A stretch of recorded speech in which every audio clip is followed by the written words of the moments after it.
Բարեողջույն հարգելի հայրենակիցներ, անցած անգամ ես իմ խոսակցությունը ավարտեցի իրավաբաններով, այսօր ուզում եմ սկսել իրավաբաններից։ Ժողովուրդ ջան, տեսնում եք հիմա մեր երկրի իրավիճակը, ինչքան սրվում է երկրի իրավիճակը, այնքան ավելի պարզ է դառնում մեր այս սրտացավ իրավաբանների, փաստաբանների դեմքերը։ Քանզի նրանք բազմիցս պաշտպանել են ու պաշտպանում են մի ազգադար, մի ոճրագործ, մի հանցագործ թալանչի անձնավորության, նրանք պաշտպանում են այս մեր հայրենիքի թշնամուն։ Եթե նրանք պաշտպանում են մեր թշնամուն, հետևաբար այս պաշտպանողները նույնպես մեր թշնամիներն են, բացարձակապես կարող եմ ասել։ Բայց այսօրվա վիճակով սրանք բոլորը միահամուռ կերպով դուրս են եկել Ռուբեն Մելիքյանի գլխավորությամբ շատ ցավագին ընդունում են հանրաքվեի այոյի կողմնակիցներին եւ քարոզում են ժողովուրդ ջան, այո չասեք, այոն աղետ կբերի մեր ժողովրդին։ Աղետը հենց դուք եք, որ եկել եք մեր գլխին կուտակվել եք։ Տարուկես դատավարություն է գնում։ Տարուկես չէ, եթե 10 տարի դատավարություն գնա, նման դատավորներով, նման իրավաբաններով ու դատապաշտպաններով, միևնույն է, այս դատը չի վերջանա։ Սա հավերժական է։ Մի պարզ օրինակ ասեմ։ Եթե ասենք, այս մեղադրյալի, այս մեղադրանքները լսված է մի ամանի մեջ, դրված է սեղանի վրա։ Ասենք թե ջուր է դրված, մի բաժակ ջուր է, լսված դրված տեղ։ Հիմա պետք է մեղադրեն այս մարդուն, բայց պաշտպանները պաշտպանում են։ Պաշտպաններն այնքան են պաշտպանում, որ այս բաժակի մեջի ջուրը գոլորշիանում է, կամ թե չքանում է։ Նրանք բաժակը շուռ են տալիս, տեսնում ես դատար կա, եւ այսպես շարունակ։ Այդ դատավարությունը վերջ չի ունենա։ Քանզի նրանց այս մեղադրյալի վկաները նպարզա կամ ինքնասպան են լինում, կամ էլ փախնում մտնում են իրենց մեծ եղբոր թևի տակ, հա, այսպես։ Մեկը պատմեց, որ ինքը 10 տարի մարտահրավերության հոդվածով դատվել է եւ նստել է։ 10 տարի հետո նստելուց հետո նա վերադարձել է, սակայն ինքը ասում է, ես այդ մարդուն ոչ տեսել եմ, ոչ էլ ճանաչում եմ, ոչ էլ նրա հետ ինչ-որ կապ եմ ունեցել, ես մարտահրավեր չեմ։ Պարզվում է, որ այս ով որ սպանված է, նա համար առաջի վկան էր հոկտեմբերի 27-ի կապակցությամբ։ Ահա, դեսպես։ Հիմա եթե այսպիսի դատավարություն գնա, ոչ թե մարտի 1-ի, այլ միևնույն է հոկտեմբերի 27-ի կապակցությամբ դատավարություն պետք է գնա, չէ՞։ Նա էլ ավարտ չի ունենա, քանզի որ վկաներն ասեցի ինչ են լինում, չէ՞։ Այստեղ մնացել է մի հատ Վահան Շիրխանյան, երևի շուտով արդեն հերթը նրան է ինքնասպան լինելու։ Շուտով նա պիտի պաշտպանվի, կամ էլ պիտի այնքան նրան կաշառեն, բայց խելքը չի կտրում Վահան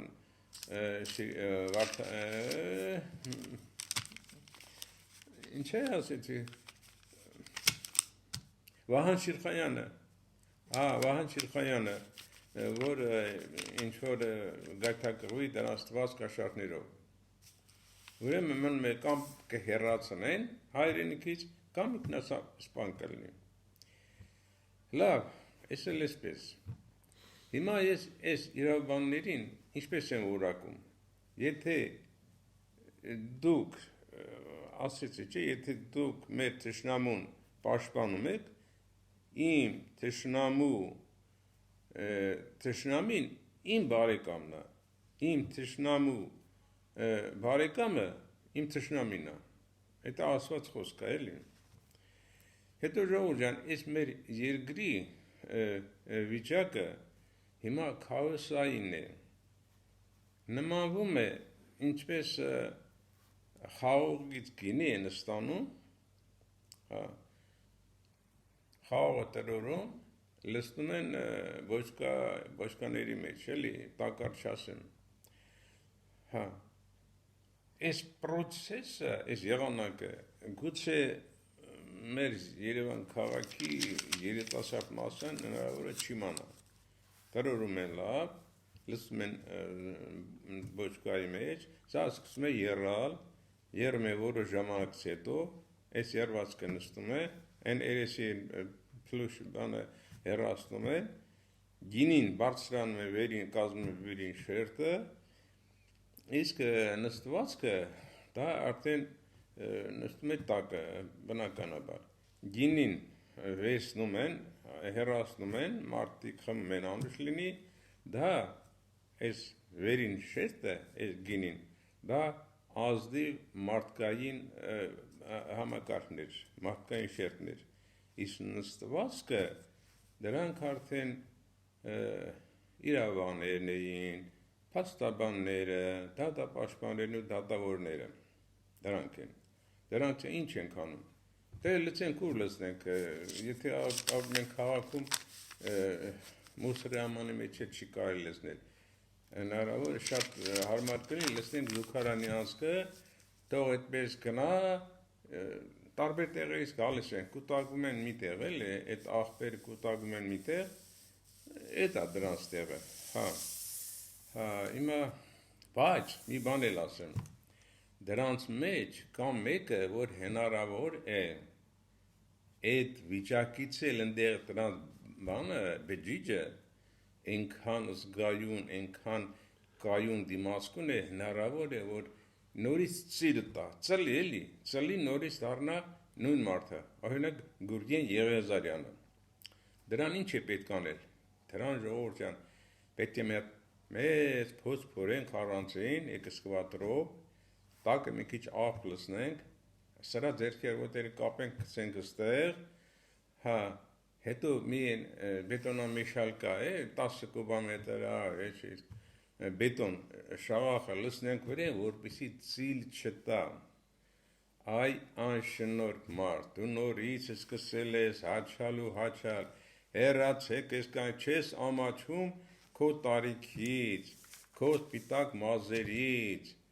թույլ տվեք, այս երկրի թող առաջ գնա, ինչի համար եք, եթե ձեր նմանների հաչոցները չլիներ, այս երկիրը վաղուց արդեն ծաղկած կլներ, եթե ծաղկած էլ չլներ, ծաղկելու շեմին կլներ, ես էլ այդպես ժողովուրդ ջան, հետո մի բան էլ ասեմ, որ ժողովուրդ ջան, մարդիկ կարծես թե բոլորը պահանջատեր են դարձել, էլի, թող խոսեն, խոսքի ազատությունը վաղուց տրված էր, սակայն ոչ ոք, ոչ մի բառ չէր խոսում, հիմա արդեն բոլորը սկսել են խոսալ, են արձանները շունչ են առել, ժողովուրդ ջան, հետո մկները դարձել են առնետ ուտող կատուներ, իրենց կատոյական ոճով փռշտացնում ու արձակում են մարդկանց վրա, այսպես է։ Ոչ ոք մեր կառավարիչի մասին, մեր վարչապետի մասին մի դրական բառ չի ասում։ Ես ինչ եմ ասում, մի բան ասեմ, մեր Ջիվանին ժամանակին իր խելքին աշեցեք բանաստեղծության մեջ, ասում է մեծամեծ մարդիկ հեռու են կանգնած, ասպարեզը համբակներին թողած, Ջիվանն էլ կաղեշով քարավան մտած, բանաստեղծ է դարձել, խելքին աշեցեք։ Հիմա ես որ մի անգրագիր մարդ ձեր համար բանաստեղծ եմ դարձել, խոսում եմ։ Դե մեծամեծ մարդիկ թող դուրս կան, այս մարդը որևէ լավ բան չի արել, դուրս է գալիս իր սրտի հոգու մաղթը թափում է այս մարդու գլխին։ Սիրելիներս, այդպես չի։ Դուք հպարտ եղեք, ուրախ եղեք, որ մի երիտասարդ կարողանում է այսքան հիանալի ձևով կառավարել երկիրը, այսպիսի գեղեցիկ ելույթներ ունենում բարձր ամբիոններից, մարդիկ հիանում են սրա խոսքերից, իսկ դուք միայն կարողանում եք փնովել։ Հա, խոսքի ազատություն է, հա, ընդդիմադիրները թող ասեն իրենց խոսքերը, չի խանգարում, բայց պետք է սահման լինի։ Խոսքի ազատությունը դա չի նշանակում, որ ամեն մեկը պետք է ասի ինչ որ պետք է նա։ Յուրաքանչյուր մարդ պետք է իր ասած խոսքին պատասխան տա։ Հա, ինչ եմ ասում, միտքս շեղվում է, դա,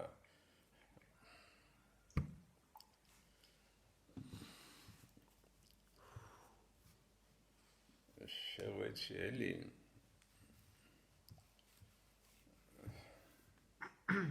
հա, այսպես, ասենք ելույթից հետո, այս մարդը փայլուն ելույթ ունեցավ, Լևոն Շիրխանյանը մեր ազգի համարվում է կարճ ասած աշխարհի մասշտաբով, ես Լևոն Շիրյանին համարում եմ աշխարհի մարդկությանն ամենաբարձր աստիճանին հավասար մարդկանց է։ Իսկ Լևոն Շիրյանը իր խոսակցության մեջ ասաց, որ Նիկոլը փայլուն ելույթ ունեցավ։ Այս Նիկոլ այդ խելքը գլխին մարդը գնահատեց։ Մեր ուրիշը չկա, որ գնահատի, հա, այսպես է էլի, եթե ելույթ ունենում, ասենք, բանը, մաթեմատիկոսը, պետք է Լևոն Նիկոլ Փաշինյանի խոսակցության մեջ նա գտնում է մաթեմատիկական սխալներ։ Ուրեմն Նիկոլը եթե վարչապետ է, պետք է մաթեմատիկոս լինի, քիմիկոս լինի, ֆիզիկոս լինի, երկրաբան լինի, то ամեն ինչ։ Ժողովուրդ ջան, դուք հպարտացեք, ել եմ ասում, ձեր ունեցածով։ Նիկոլը մեր աստվածատուր կառավարիչն է։ Ժողովուրդ ջան, ես անձամբ, դες կյանքս առած մարդ եմ, գնացած մարդ եմ, բայց Նիկոլին ես սիրում եմ, հարգում եմ, ինչպես իմ որդուն։ Բարձ է, խորհուրդ կտամ, որ ասենք խորհուրդվորն է, ով է խորհուրդ ընդունում, ամեն մեկ իր կարծիքին է։ Ես այդ կարծիքին եմ, ես իմ վարչապետին սիրում ու հարգում եմ։ Եթե կարող եք, դուք էլ սիրեք, հարգեք։ Այս չեղած իրավաբանները ուզում են բոյկոտել այոյի ձայները, որպեսզի նորից պաշտպանվի հին բանը, այդ անտերի դատարանը էլի, հա։ Այս անգամ կառավարությունը կիսաձայն կլինի, հանկարծ սխալվեք, գնացեք հանրաքվեի բոլորդ եւ ասեք ձեր այոյի ձայնը, ձայն տվեք այոյին։ Թե չէ ավեք կա։ Կան էլի քաղաքագետներ էլ կան նույնիսկ էլի ինչ որ տեղեր սխալ են մեկնաբանում։ Վենետիկի հանձնաժողով, այդ ձեր ցավը տանեմ, Վենետիկի հանձնաժողովը ամեն մարդ պետք է ունենա իր ազգի սահմանադրությունը։ Այս Վենետիկը տեղեկություն չուներ այդ կոտորածներից։ Այն դարեր առաջ միլիոնավոր կոտորածներից։ Միլիոնից մարդիկ չեն կոտորել թուրքերը, 3 միլիոն են կոտորել։ Կոտորածները սկսվել է 1800 թվականից։ Դա անցավ 1920 թվականից արդեն Թուրքիան հանձնեց, ինչպես ասում են, դրոշը հանձնեց Ադրբեջանին։ Ադրբեջանում սկսեց կոտորածները։ 1920 թվականից հետո մեկ կարող եմ ասել 700,000 մարդ կոտորվել է տեղահան է արվել։ Այս մեր չելած Գորբաչովի ժամանակ դե տեսեք Սումգայիթը եղավ, Սումգայիթում մարդիկ կան, որ այս անձամբ խոսել եմ նրանց հետ, ովքեր որ եկել են։ Ասում են, որ մեկը էլի նրանց մեջ որ հարևանների մեջ լավ հարաբերություններ ունեցող մարդիկ են եղել, հային պահել են, թաքցրել են, ուրեմն այս մարդը պատմում է իրենց թուրքերի արազները, որ փողոցներից մեքենաներով հավաքում են այս դիակները, մեքենաներով սամասվար, տանում լսում են գետը, դե տեսնում եք այս երկրի վիճակը։ Այդ տվյալ մարդն էլ մի ձևով այս մարդկանցը այս ընտանիքին փախցրել է հանելա Ադրբեջանից դուրս։ Այսպիսի պատկեր եղավ, դա Սումգայիթը։ Հիմա բանը 90 թվականի հունվարի 13-ին Բաքվում կատարվող ոչրագործությունները։ Ինչ էր այդ վիճակը, ինչ էր։ Բոլորը, ես այդ որ ասում եմ, բոլորը արդեն գիտեք, երիտասարդները չեն տեսել, բայց մենք տեսել ենք, չէ՞։ Այդ ժամանակ այդ ուր էր այդ Վենետիկը, քնած էր, այդ Եվրոպայի խորհուրդ դատարանն ուր էր, չէին տեսնում, չէ՞։ Հա, ոչ մի բան։ Հիմա էլ բանը Գորբաչովը տես ինչ աղետներ բերեց Հայաստանի գլխին։ Բանը բրես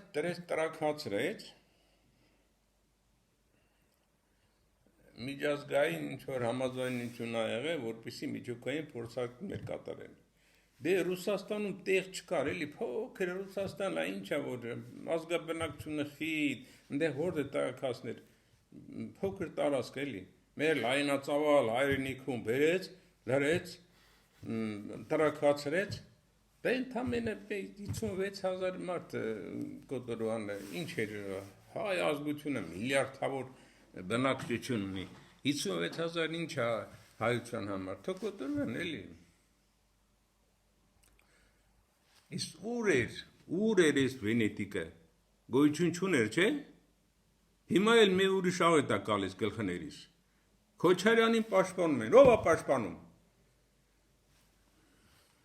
Ես չեմ ուզում էլ ասել, ժողովուրդ ջան, դուք ինքներդ լավ կշռադատեք։ Մենք ունենք մի թշնամի, այդ թշնամին Քոչարյանն է, Քոչարյանի մի աղբեր, վերջը, նա պետք է նրան փրկություն չունի։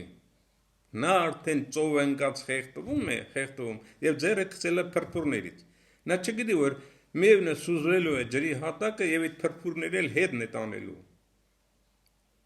Հիմա իր ամենաապահով տեղը բան տնա որպեսզի միևնույն ազատության մեջ գտնվելով այդ աշխարհը նրան ճանաչում է աշխարհացեփյուր հայեր կան։ Միևնույն նա արժանալու է Թահլատի բախտին։ Բայց միգուցե վերջում էլ արժանանա Թահլատի բախտին, ես չգիտեմ։ Ինչ եմ ուզում ասել ժողովուրդ ջան, իմ ասելս այն է, որ հանգարց չսխալվեք, հանգարց չգայթակղվեք, նրանք ձեզ կարող է ամեն մեկիդ $1,000 տան ասեք ոչ, $1,000 Քոչարյանի համար ոչինչ է, լավ պարզ իմացեք, քանի որ Թալանը տասնյակ միլիարդ դոլարներ ունենա, $1,000 նրան ոչինչ, իր կաշին փրկելու համար նա ամեն ինչ կանի, հա,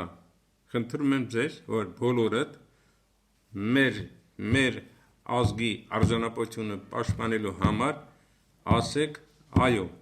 ժողովուրդ ջան, ես էլ եմ ասում, ես ասեցի, չէ նախորդ ասեցի, ասեցի, որ ես անգրայտ մի մարդ եմ, ես բանվոր դասակարգից մի մասնիկն եմ, բանվոր մարդ եմ, ես ոչ կրթություն ունեմ եւ այլ, բայց ես խնդրում եմ ձեզ, ոչ թե խորհուրդ եմ տալիս, այլ խնդրում եմ, կասեք այո, վեր,